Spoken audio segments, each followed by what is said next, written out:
Welcome back, Mando.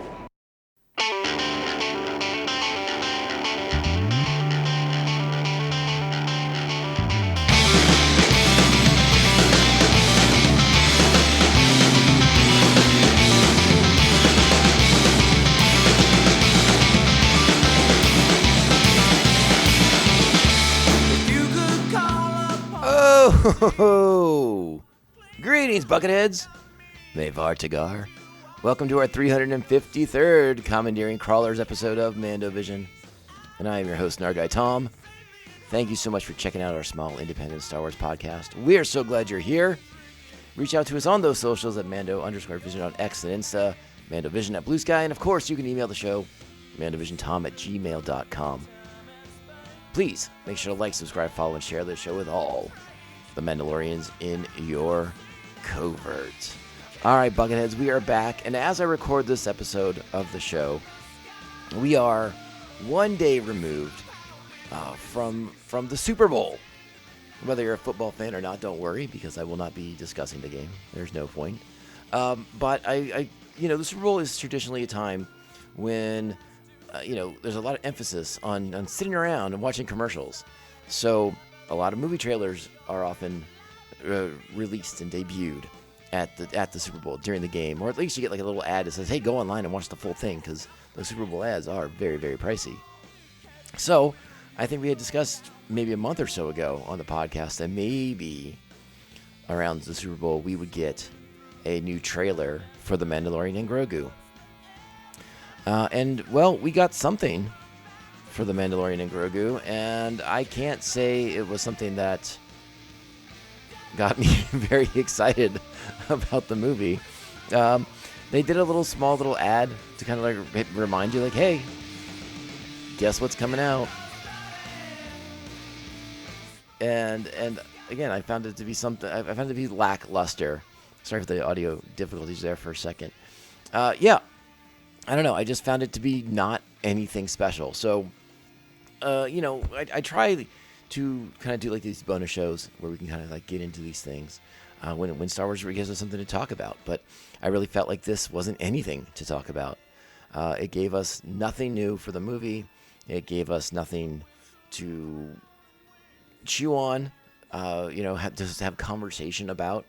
This movie still is wrapped in a ton of mystery, which maybe is a good thing, but at the same time, I now am getting a little bit concerned, like a skosh, just a skosh concerned that, what's really going to differentiate this movie from what just could have been another season on Disney Plus, and I'm very concerned that is a real thing.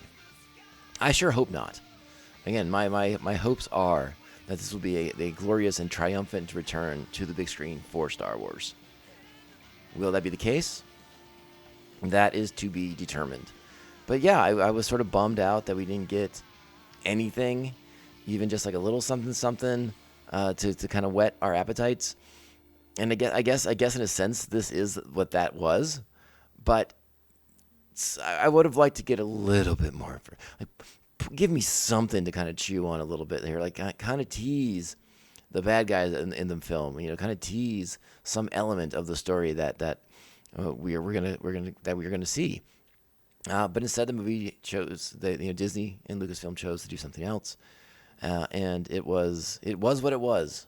And so yeah, there will be no dedicated podcast episode to talking about it and taking it apart, because there was nothing to take apart. There's nothing to really talk about.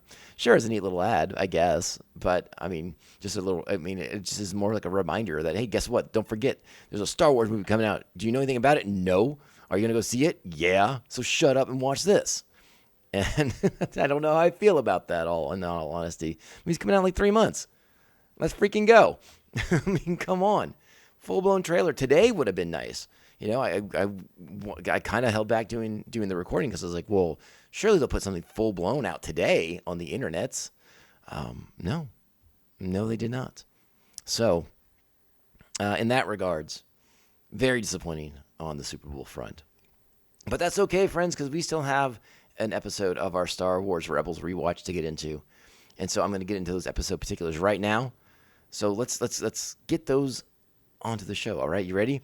This is Star Wars Rebels Season 4, Episode 8, Crawler Commandeers. Excuse me, I wanted to say Commandos, but that's not right.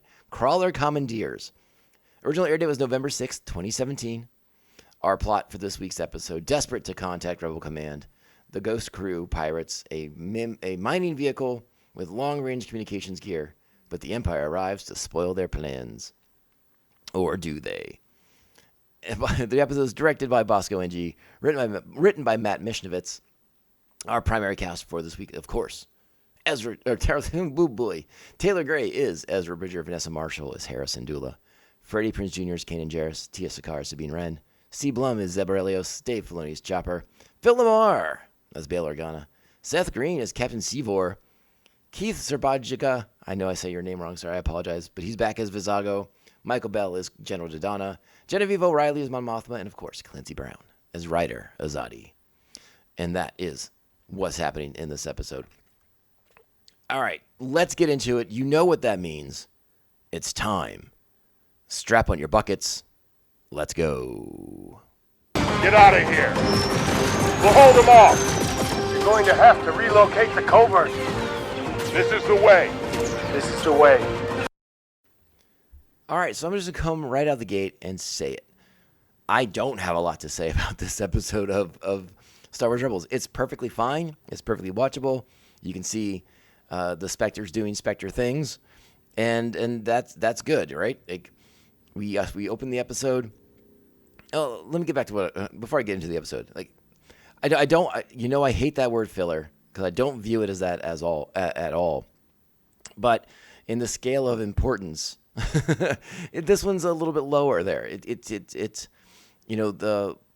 the show has been sort of building and building and building. In this episode, it just levels off here instead of continuing that build.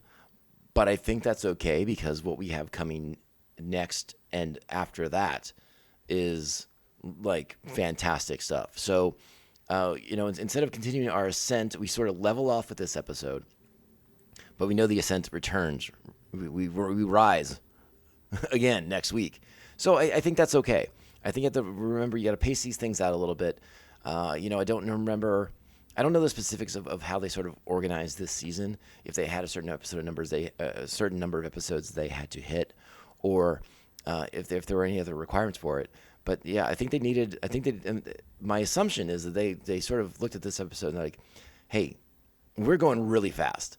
Let's have an episode here where we can sort of catch our breath and let the audience catch their breath before we really hit them right between the eyes with some hardcore stuff. Because that is what's coming next, is the hardcore stuff.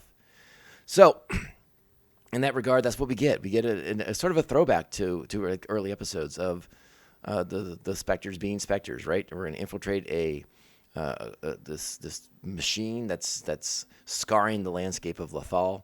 That's sort of inspired by the world devastators of the Star Wars Dark Empire comic from back in the day when Dark Horse first got the Star Wars publishing license, which is sort of a neat callback for old heads like me. But yeah, we see the Spectres being Spectres, right? Hera is off on Yavin 4. She ran the blockade. She took all the flight recorder and all the information they have on the TIE Defender, so that Rebel Command could analyze the TIE Defender and see if there's any weaknesses to it. Spoiler alert, there are no weaknesses in the TIE Defender. It is a superior fighting machine. And that is what the Rebel Command is learning right now, that, hey. So those are our two storylines in this episode. We have Hera on Yavin 4 convincing Rebel Command that, hey, we have to launch an attack on Lothal. We have to destroy the ship factories and stop the TIE Defender from becoming a real thing because, like you just said, that ship one-on-one will blow ours to pieces. And this is how Thrawn's going to win the war against the rebellion, right? Like, he wants superior starfighters, right? He's not into super weapons and things like this. But again, if you read those Thrawn books, you know that the behind the scenes, Tarkin is pulling for the Death Star, and funding can only go to one place. So we have that sort of is the backstory here with the TIE Defender versus the Death Star, right? Thrawn wants to win more of a boots on the ground kind of war, as opposed to one weapon to rule them all kind of situation.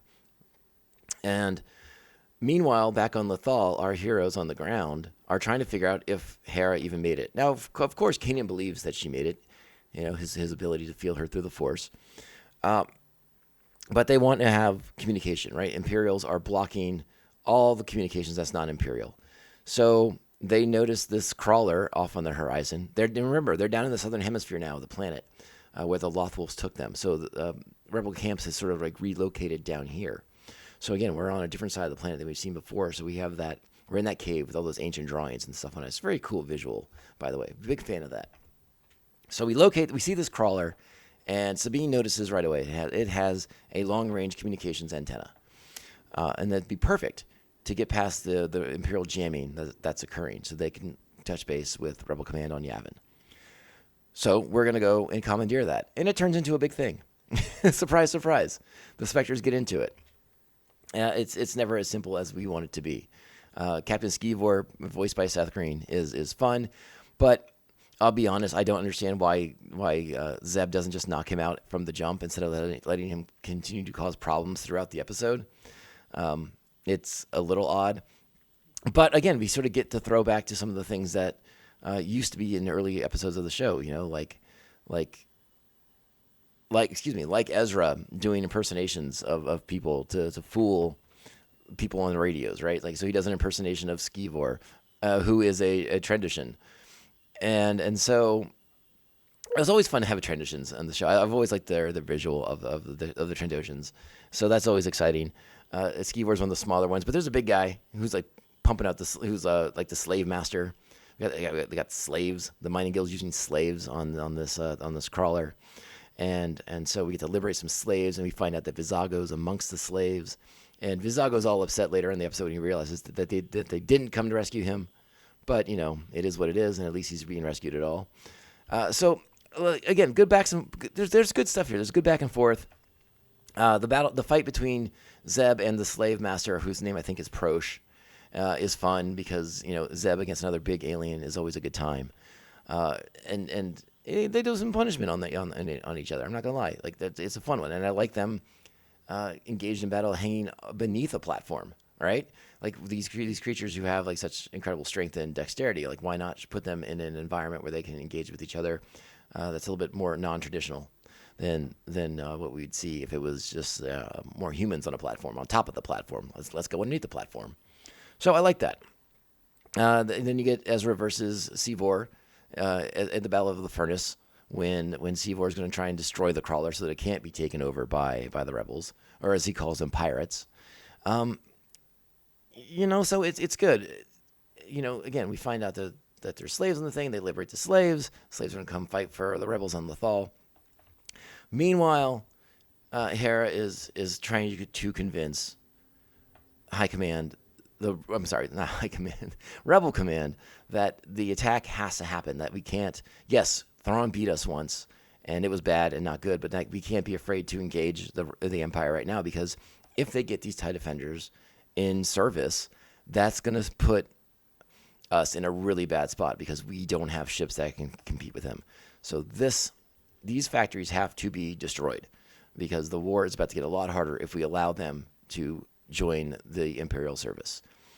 Another piece of information that's coming out to Hera on Yavin 4 is Protocol 13, which is the immediate recall of Imperial personnel for the full evacuation of an occupied planet. Like we saw with Jeddah City, like we saw, like we will see. It's coming up again. They're going to use this Protocol 13, so they're introducing it now to kind of get us familiar with it, right?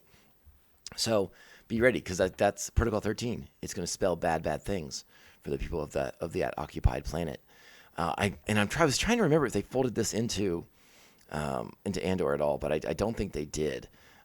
So I think we're okay on that one. It was also in Rise of Skywalker, for better or worse. and then of course Krennic using it in for Jeddah City. All right, so yeah, interesting things going on there. Yes, and Hera is able to eventually convince the rebels that, hey, this attack, it's the right thing. This is what has to happen. We have to go back to Lothal and stop the droid factories. All right, so that's where we lead that's where we kind of end the episode, because again, once the Spectres take control of the crawler, and once Seavor's gone and perished, like he is, down a furnace, because he slips on a lightsaber. Okay. And once that's all said and done, Sabine sends the message to Yavin 4.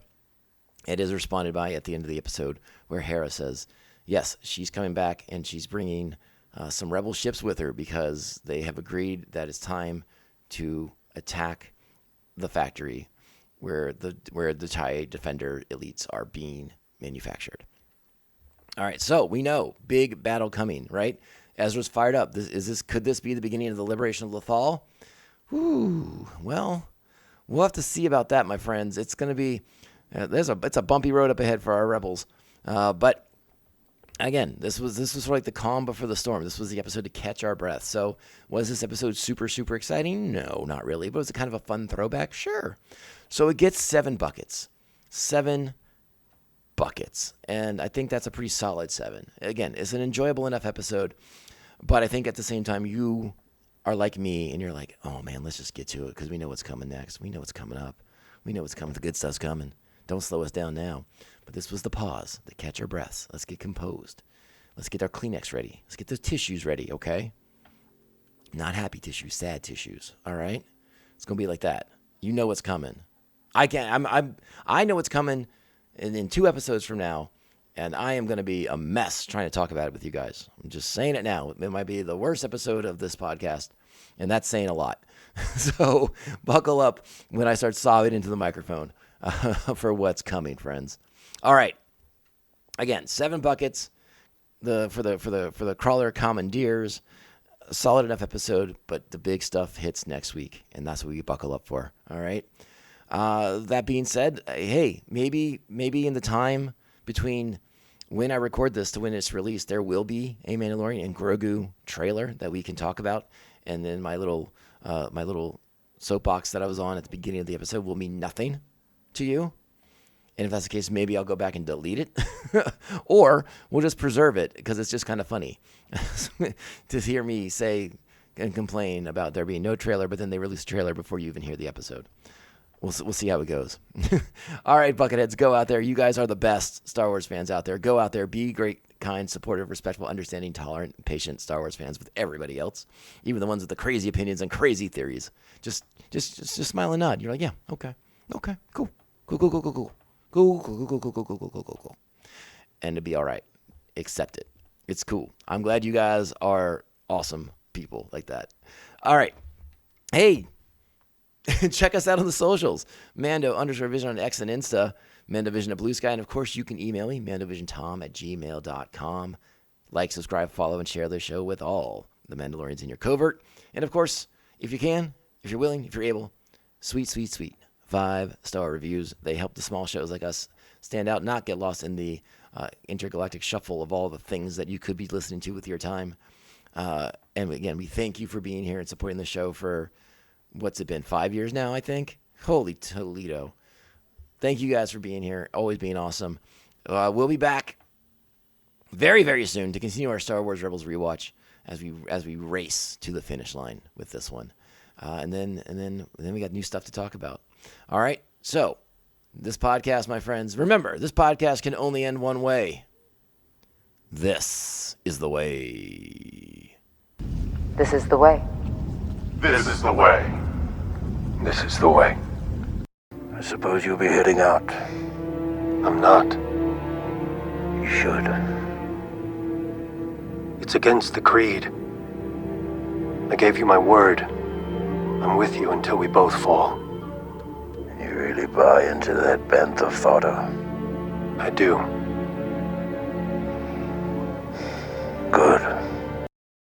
I would like to see the baby.